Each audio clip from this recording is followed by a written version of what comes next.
Greetings, Earthlings! Today we're recording an interface/portable recorder. So today we're going to be looking at this guy, the CEntrance Mixerface R4R portable recorder/interface. If you do want to pick this guy up, it will set you back around $450. Like always, link down below. And in the sake of full disclosure, CEntrance did send me this interface for the sake of doing this review. For the majority of this test, I will have the Rode NT1 connected directly to the CEntrance Mixerface R4R. My input gain is set almost exactly at noon. I am not going to do any post-processing, but I might boost it in post, so check the doobly-doo to see what I diddly did. Now let's talk about what comes in the box. I get better at throwing every single time. Of course, you will get the interface. You get a micro USB to USB-A cable. You get a cloth carrying bag. You get 4 adhesive rubber feet that you can stick on the bottom of this thing to keep it from sliding around. And you get some documentation. As far as the build quality of this device, it is hands down one of the best feeling portable recorders that I've ever set my hands on.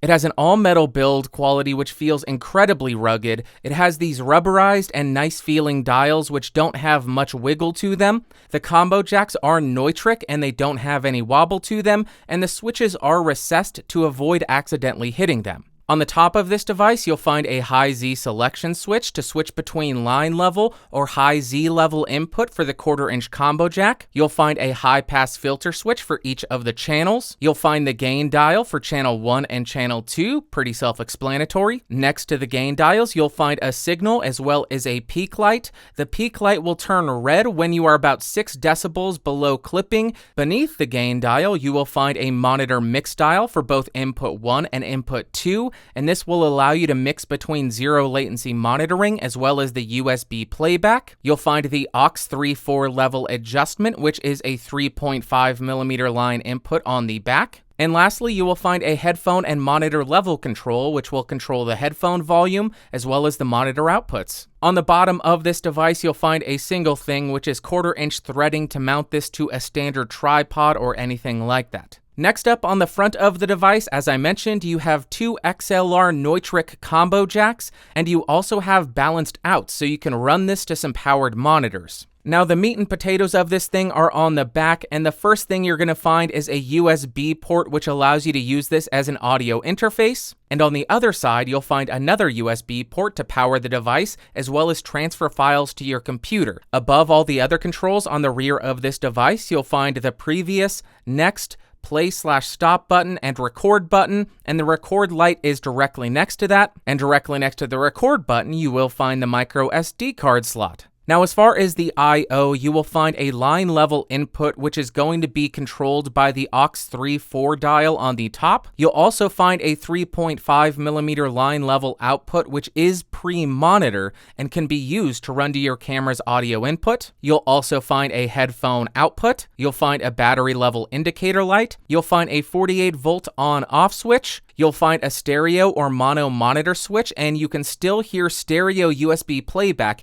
even if you switch this to mono monitoring. You'll find the line out level switch to go between low or high. You'll find a charging indicator light, and lastly, you will find the power button. Now, as far as the specs, I do want to start by saying that this is a stereo device, meaning that everything put into it is downmixed to a stereo mix. Input 1 will go to the left channel, input 2 to the right channel, and AUX 3/4 will be split between the left and the right. But when you are using this as a USB audio interface, it has a bit depth of 24-bit and a sample rate of up to 192 kilohertz. When you're recording direct to the SD card, it records at 24-bit, 48 kilohertz. It does offer 48 volts of phantom power. It has a gain range of up to 55 decibels, and it has 8 hours of battery life without phantom power, and it charges to 100% in approximately 5 hours. Now I'm going to go ahead and measure the noise floor using a method that I learned from Julian Kraus, and I will link his video in the upper corner.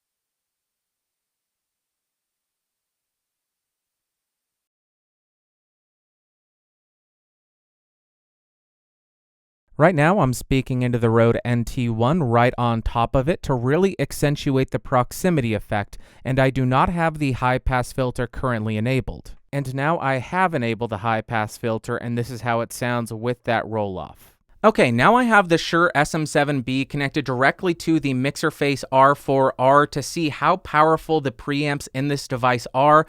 I am just a couple of inches away from the microphone, and my gain is set almost at 100%, and this is how the audio is sounding. I will be quiet so you can hear the line noise.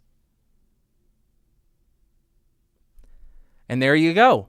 Now let's go ahead and check the latency. First up, with our sample rate at 48 kilohertz and our I/O buffer size at 64 samples, we have a round-trip latency of 8 milliseconds or an output latency of 3.4 milliseconds. If we bump that up to 128 samples, we have a round trip of 10.6 milliseconds and an output of 4.7 milliseconds. Jumping up to 256 samples, we got a 16 millisecond round-trip latency and a 7.4 millisecond output.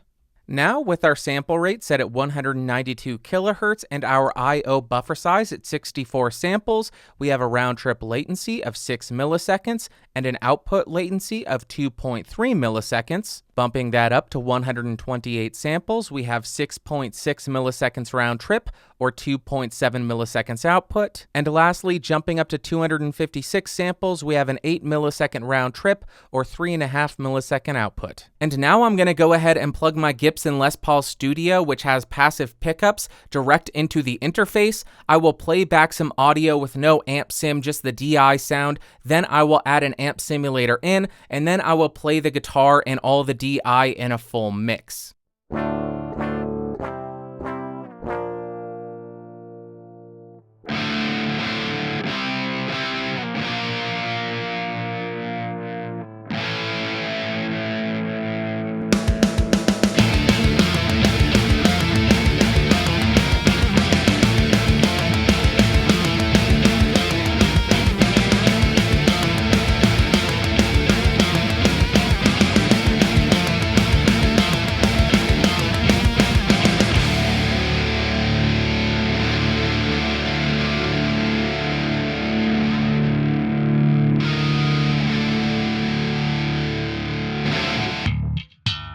Now I have the Mixerface connected directly to my iPhone X using the Lightning camera adapter, and I am recording this audio into Ferrite. Now in Ferrite, it is being recorded as a stereo track, meaning input 1 is going to the left-hand speaker and input 2 is going to the right-hand speaker. The best way to work with a file like that would be to import the audio to your computer, and then in your DAW you should be able to break out the left channel to its own mono track and the right channel to its own mono track. Or if you do have an iPad and you use a more fully featured DAW like Aria, something like that also does allow for more granular input selection, and you can select input 1 to go to a mono track. Okay, so right now in Logic Pro, I am recording to a single stereo track, which is what the Mixerface R4 mixes everything down to.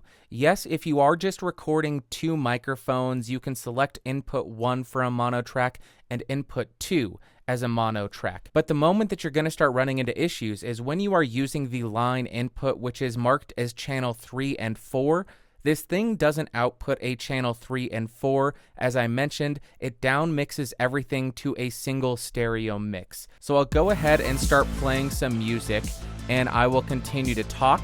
You will hear that my microphone is still coming out of the left-hand side of your speaker, but the music should be coming out as a stereo image. So therein lies a pretty big issue with this interface if you did plan on using the line 3-4 input to plug in a soundboard for a podcast while you're also recording 2 microphones at the same time.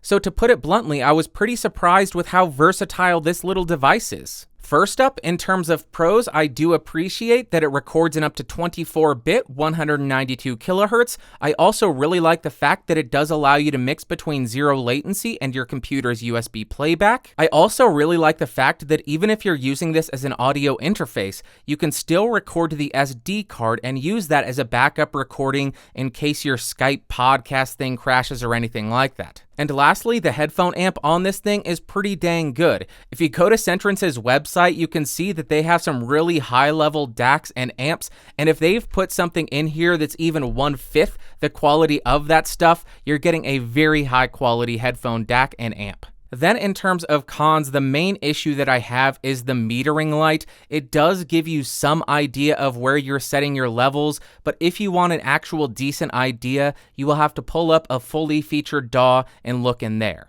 And just to get nitpicky, I would have liked to have seen a hold button so you could switch that on, put this in your pocket, and not worry about turning off the recording and losing everything. And now, would I recommend this audio interface / portable recorder?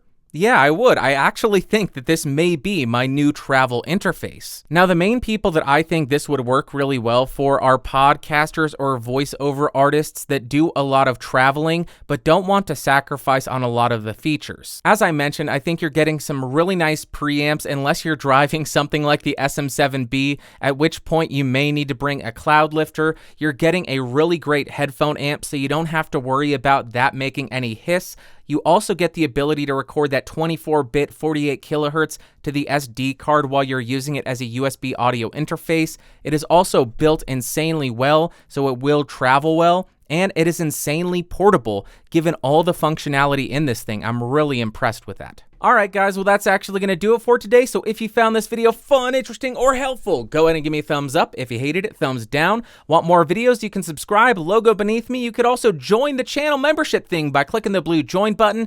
You can hang out in the Discord server, link in the description. I'll see you next time. Thanks for watching, thanks for listening, bye.